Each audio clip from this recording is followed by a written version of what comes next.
বাবা গো, মারু পম্পম কি prank call করলো না, প্র্যাঙ্ক ভিডিও করলো। এমন প্র্যাঙ্ক ভিডিও করলো যে সবাই ধরে ফেলেছে যেটা এদের সাজানো নাটক ছিল। আচ্ছা বন্ধুরা, আমার তো জানা আছে যে প্র্যাঙ্ক ভিডিওতে কখনো কাট হয় না, ভিডিওটা বহুবার কাট কাট কাট কাট করে এডিট করা হয়েছে। তো চলো ওদের প্র্যাঙ্ক ভিডিও নিয়ে আজকের ভিডিওটা। তো hey guys, welcome back to my channel. কেমন আছো তোমরা সবাই? আশা করছি তোমরা সবাই খুব ভালো আছো, সুস্থ আছো।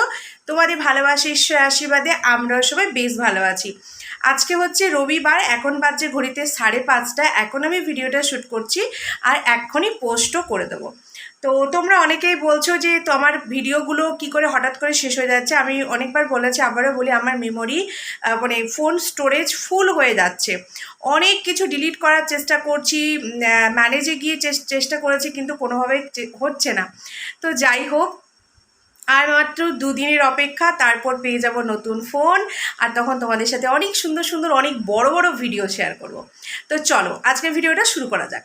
তো বন্ধুরা, কালকে আমরা সবাই দেখেছি একটা প্র্যাঙ্ক ভিডিও। সেই প্র্যাঙ্ক ভিডিওটা যে সত্যি সাজানো ছিল তার কয়েকটা পয়েন্ট খালি আমি তোমাদের সাথে শেয়ার করব। প্রথমত, ভিডিওটা কাট কাট করে অনেকবার এডিট করা হয়েছে। দ্বিতীয়ত, আমার সব থেকে যেটা লেগেছে দেখে যে ভিডিওটা আদৌ প্র্যাঙ্ক ছিল না, সেটা হচ্ছে ওর বরের রুমে এসে প্যান্ট খোলা। বুঝলে বন্ধুরা, এক তো ওই রকম জলহস্তির মতো শরীর, তার নতুন জামাইয়ের আমাদের জলহস্তির মতো চেহারা। তো একটা মেয়ে মোটা সোটা, যেমন ধরো আমি একটু মোটা সোটা, ঠিক আছে, আমি যদি এরকম ওপরে খালি জামা পরে বেরিয়ে যাই, আমাকেও কিন্তু দেখতে খারাপ লাগবে। মেয়েদের যেমন অনেক কিছু জিনিস পরে অনেক কিছু জিনিসকে ঠিকঠাকভাবে রাখতে হয়, অনেক কিছু ব্যবহার করতে হয়, ঠিক সেরকম ছেলেদেরকেও তো করতে হয়। ছেলেরা তো একটা গামছা পরে বাইরে বেরিয়ে যেতে পারে না, তাই না? তো ওরকম জলহস্তির মতো চেহারা, সে একটা ট্রাউজার পরেছে, তার ভেতরে আবার হাঁটু পর্যন্ত একটা হাফ প্যান্ট পরেছে এই গরমে। এটা কখনো ভাবা যায়? তারপরে আবার বাইক চালিয়ে সে মাল ডেলিভারি দিতে গেছিলো। কেন কাটিং প্যান্ট কিনে দাওনি? কি মারু, তোমাকে বলছি, বরকে একটা কাটিং প্যান্ট কিনে দিতে পারো না? মানে আন্ডারবিয়ার কিনে দিতে পারো না? কাটিং পারো তো? নাকি কিনে দিয়েছো পরেও, কিন্তু ওটা তো ঘরেই ছিল।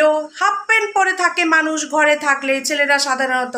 তাই যখন কলিং বেল টেপার সময় এসেছে, তখন ট্রাউজারটা ওপর থেকে পরে ও বাইরে চলে গেছে। তারপর খুব জোরে জোরে জোরে জোরে চাপ দিয়েছে, কিনা কলিং বেল বাজছে, বর চলে এসছে, গেট খুলতে হবে। এসেই সে প্যান্ট খুলে কথা বলতে লেগে গেল, জল দাও, হেন দাও, তেন দাও।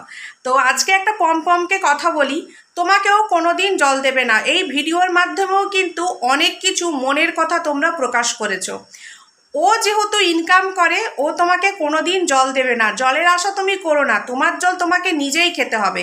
হ্যাঁ, সেদিনই ও তোমাকে জল দেবে যেদিন তুমি ওর থেকে বেশি টাকা ইনকাম করবে, ততদিন তোমাকে নিজেই জল নিয়ে খেতে হবে।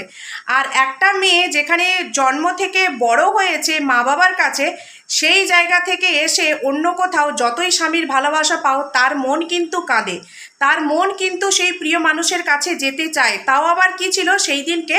ওদের একটা ফেস্টিভ্যাল। তো সেই জায়গায় প্রত্যেকটা মেয়েরই মন কাঁদে, যেতে চায়, কিন্তু সে তো যেতে পারবে না। কেন কি, মোহতে পড়ে ডিসিশন তো নিয়েছে, সেই ডিসিশন তো চেঞ্জ করা যাবে না। তো প্র্যাঙ্কের মাধ্যমেও কিন্তু অনেক কিছু মনের কথা সে কিন্তু জানিয়ে দিয়েছে। আর দ্বিতীয়ত, মারুকে একটা কথা বলবো, শুনছি নাকি কাকিমা এসছিল। হ্যাঁ, দেখতে পাচ্ছি তো তোমাদের বাড়ির অত আম গাছ, এত আম হয়, সেই সব আম নিয়ে এসেছে তো, দেখা করে গেছে তো তোমার সাথে। তুমি স্বীকার করছো না কেন? বলে দাও না। বলে দিলে পাবলিকের সিম্প্যাথি পাবে না, তাই না? সেই কারণে বলছো না। তাতে করে যতটা দান দক্ষিণা পাবলিক থেকে তোলা যায়, ভিউজটা আপ করা যায়, তাই না? সেই জন্য লুকিয়ে রেখেছো। যে বলে দিলে যদি জেনে যায় যে আমার সব কিছু মিটমাট হয়ে গেছে, তাহলে তো আর এত ভালোবেসে মানুষ দেখবে না। আমার নতুন সংসার গোছাতে আরও অনেক কিছু জিনিসের প্রয়োজন, সেই দান দক্ষিণাগুলো তো পাবো না। সেই কারণেই বলছে না। ওর খাটের নিচে যে আমগুলো রয়েছে বন্ধুরা, ওই আমগুলো কিন্তু ওর বাড়ির গাছের আম।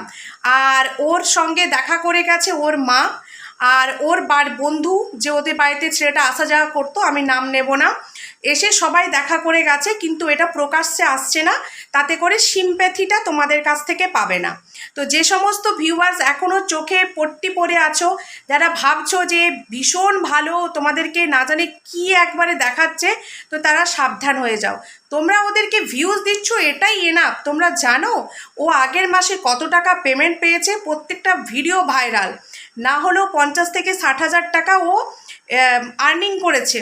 তো সেই জায়গাতে 50-60 না হলেও 50 তো পেয়েইছে, একদম 110%। কেন কি শর্ট ভিডিও, লং ভিডিও সবটাই ভাইরাল হয়েছে।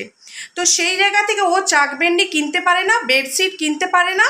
কেন কিনতে পারে না? শুধু নাই নাই করলেই চলে, তাই না? কষ্ট করে ইনকাম করছে সেই টাকা দিয়ে, কেন?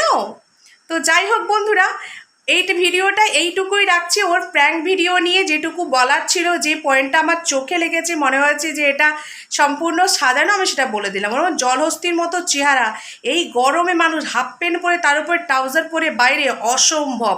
ও ঘরেই ছিল, ওই প্যান্টের ওপর আরেকটা প্যান্ট গলিয়ে বাইরে গেছে, কলিং বেল দেবেছে, ভেতরে এসে নাটক করেছে, নাটক শেষ। তো এই ভিডিওটা এখানেই শেষ করছি। কেমন লাগলো অবশ্যই জানিও। সবাই ভালো থেকো, সুস্থ থেকো, দেখা হচ্ছে